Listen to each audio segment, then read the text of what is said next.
Good morning, good afternoon, and good night to all you viewers out there. Welcome to Podcast Charge, episode 19. Now, this is the Charger Bulletin's very own podcast where I, your host, Hector here, breaks down the news of University of New Haven.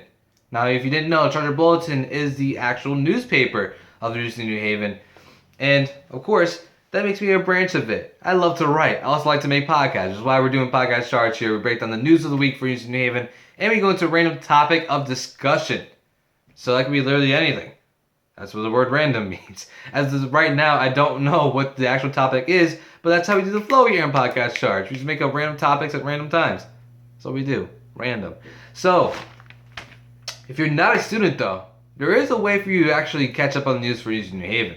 If you didn't know. If you really want to know, I can tell you right now. Interested? Okay, cool. I'll tell you. I was going to tell you anyway. You can follow Charger Bulletin through the website, chargerbulletin.com, where we post up all of the articles of that week. And of course, you just stay on there. So if anybody just wants to go back and reach for an article, like, oh, I like this article before, I want to go back and read it, you can go do that. You can also follow Charger Bulletin on Instagram, Facebook, and Twitter at Charger Bulletin. So like our page, follow us, all that good stuff to keep up to date on the news. And if you are a student, do that anyway.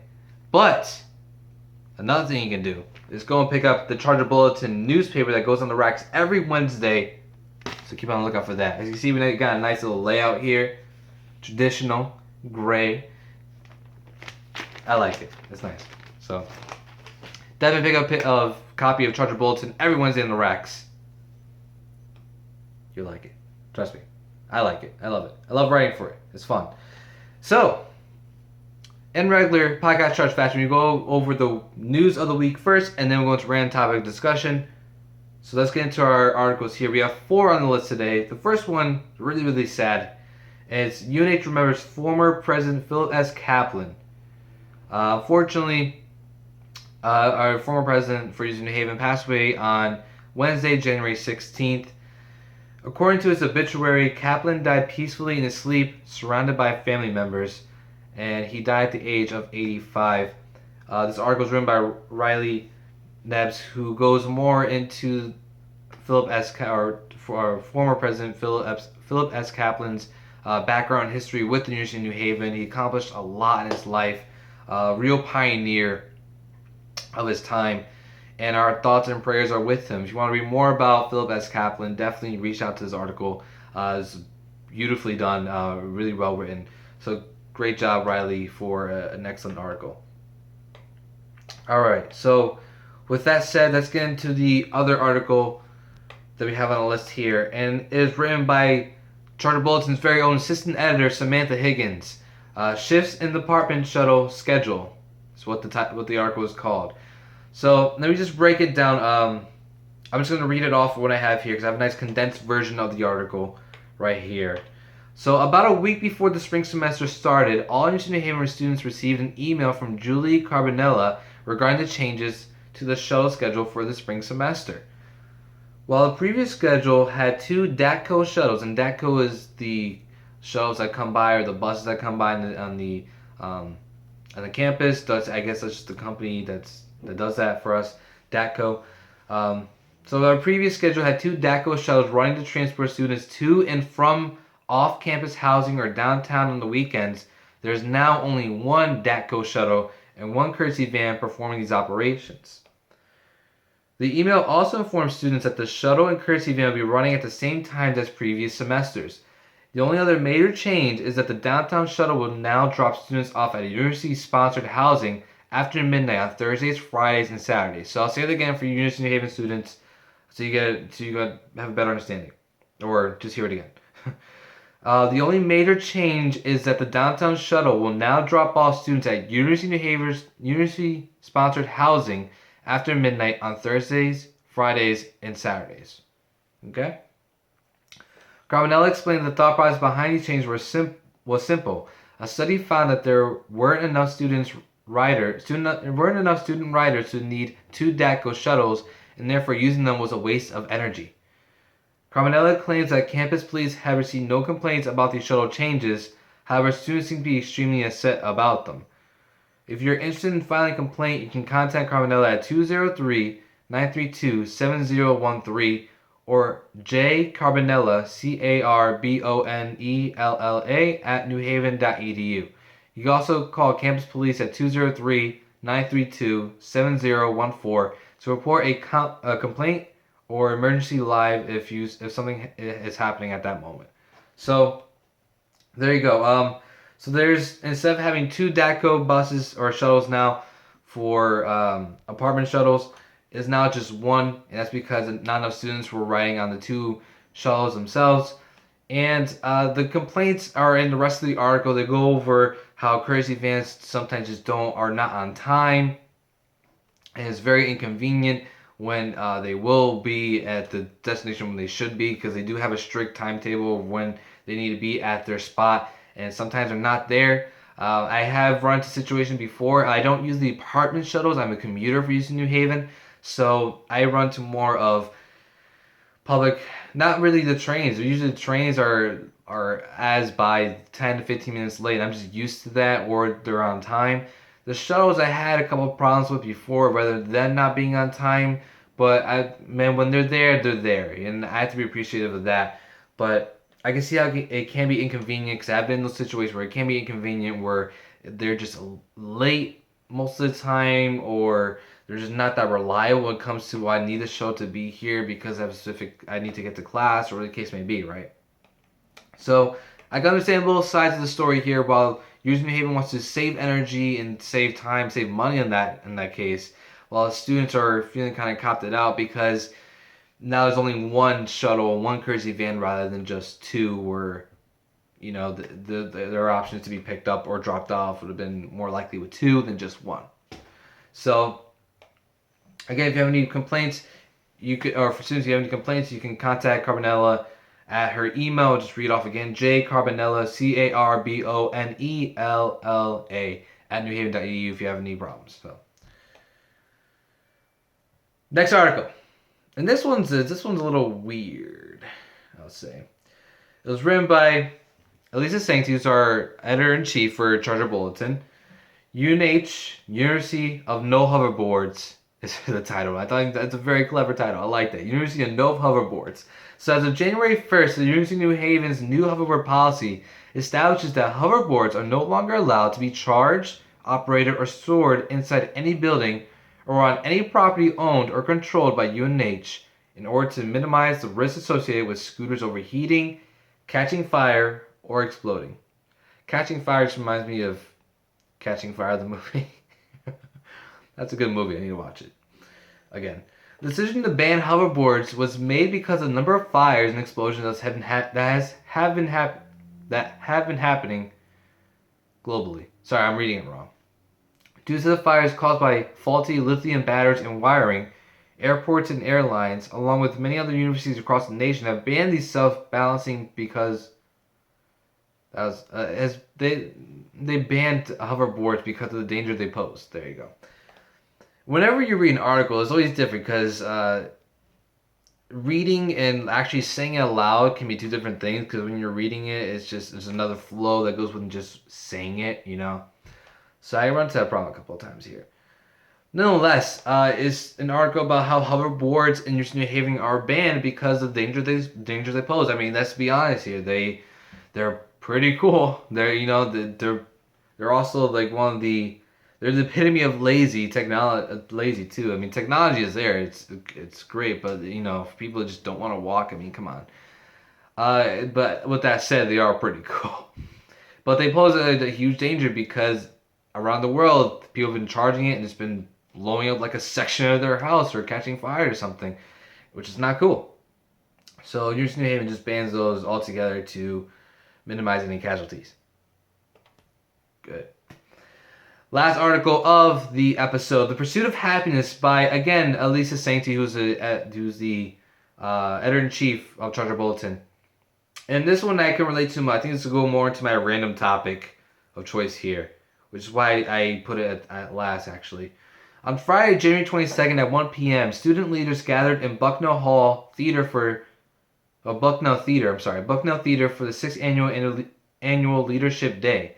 This year's theme was Pursuit of Happiness, and all the day's events surround the idea of finding happiness in whatever path a person decides to take. Leadership Day, sponsored by the Office of Student Activities in conjunction with the Undergraduate Student Government Association, was planned by Shalissa Newball, the Assistant Director of Student Activities. The day included a keynote speaker and 2 sets of 6 breakout sessions that students were able to choose from. Corey Chiochetti, the keynote speaker, spoke to the student leaders about doing what makes them happy rather than doing what will make them money. After the keynote speech, students attended breakout sessions. These sessions include beating the odds and living your dreams, challenges to your passion, and bringing balance to your life.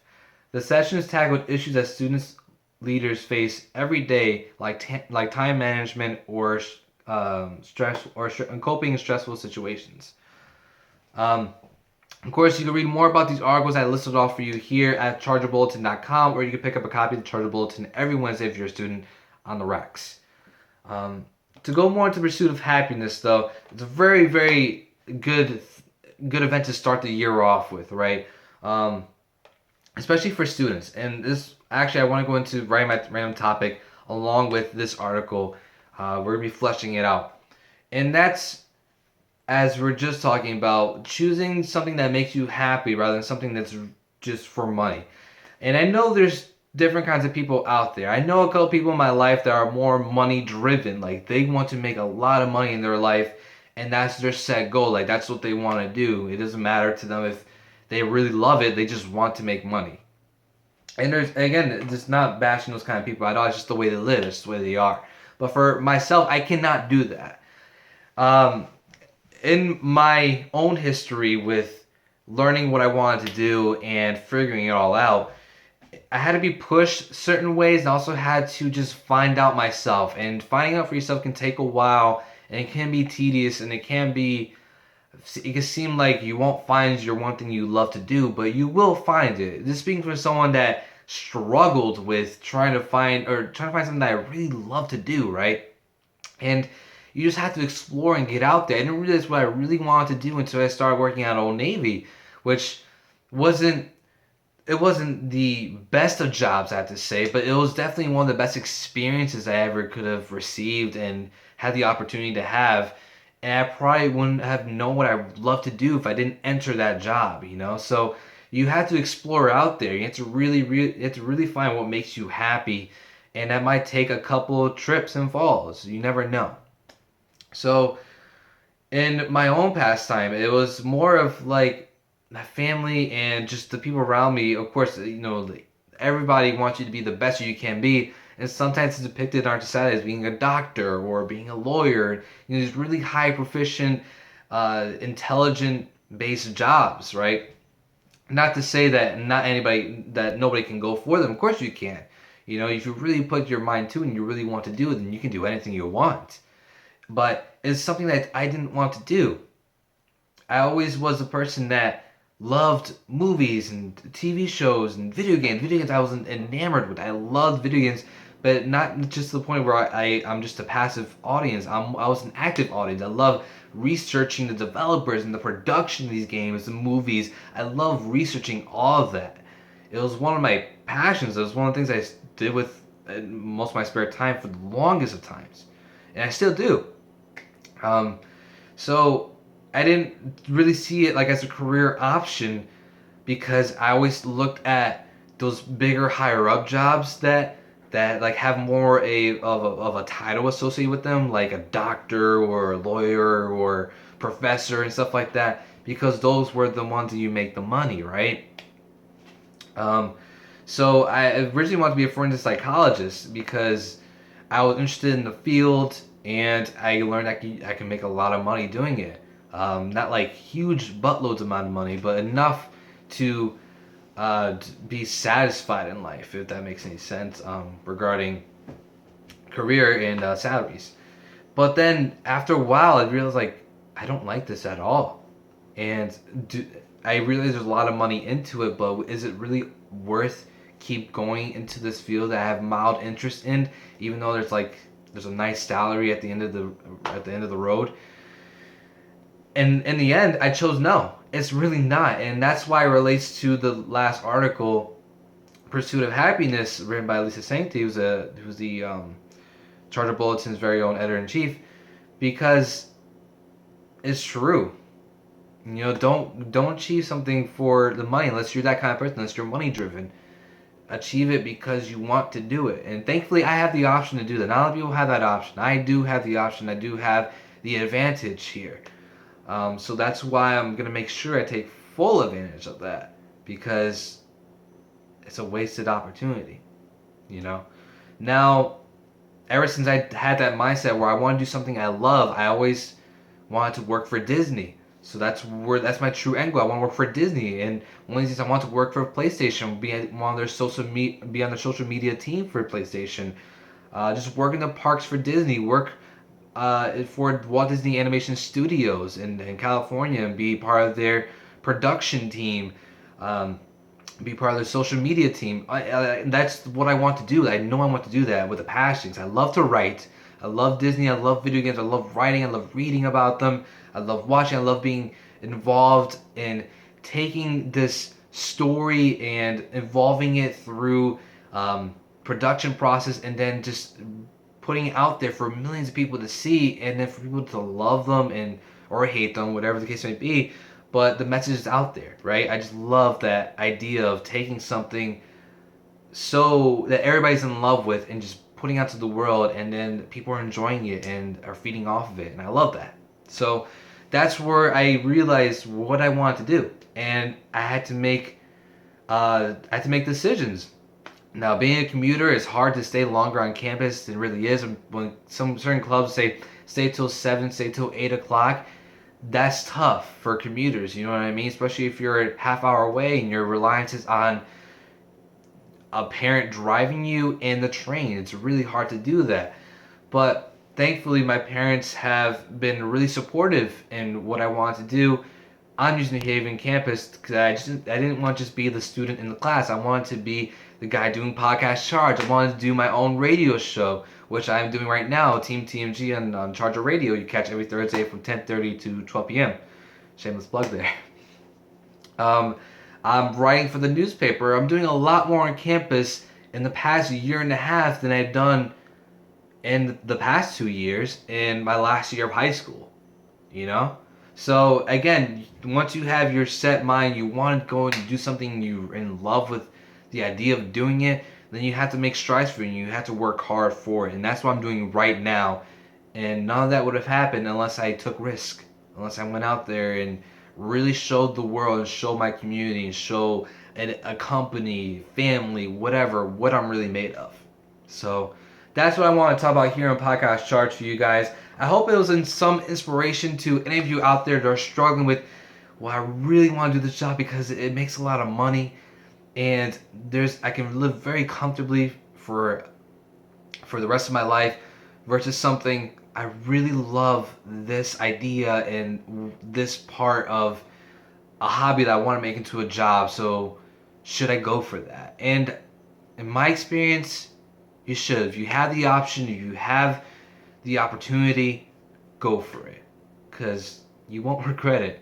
I haven't so far. I had to bust my butt to get where I need to go to, but in the end, it will be worth it because I'll be happy. And if I can't be happy, then how do I expect to make other people happy in my own profession, or to help other people in my own profession if I'm not having my own?